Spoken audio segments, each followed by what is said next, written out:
नमस्कार, मी Shweta Pawar, city TV लाईव्हच्या बातमीपत्रात आपलं स्वागत आहे। सरपंच परिषद मुंबई महाराष्ट्राच्या सोलापूर जिल्हा समन्वयक तथा गोगावचे सरपंच सौ वनिता सुरवसे यांच्या वाढदिवसानिमित्त अभिनव उपक्रम राबवण्यात येणार असून ग्रामपंचायत कर भरणाऱ्या शेतकऱ्यांना पीक विमा अर्ज मोफत भरण्यात येणार असल्याची माहिती उपसरपंच कमलाकर सोनकांबळे यांनी केली आहे।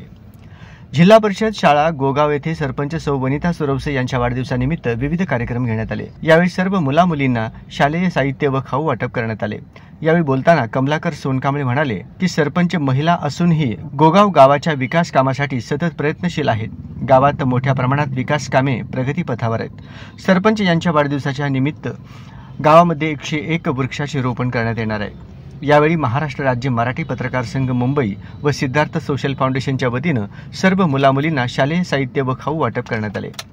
कार्यक्रमास उपसरपंच कमलाकर सोनकांबळे, ग्रामसेवक विक्रम घाटे, नागेंद्र आलुरे, किरण गायकवाड, मुख्याध्यापक दयानंद चोळे, पुंडलिक वाघमारे, शंकर कारभारी, दत्ता गायकवाड, ज्योती आलुरे, महादेव चव्हाण, किरण गायकवाड, नामदेव बनसोडे, आनंद बनसोडे आदी उपस्थित होते।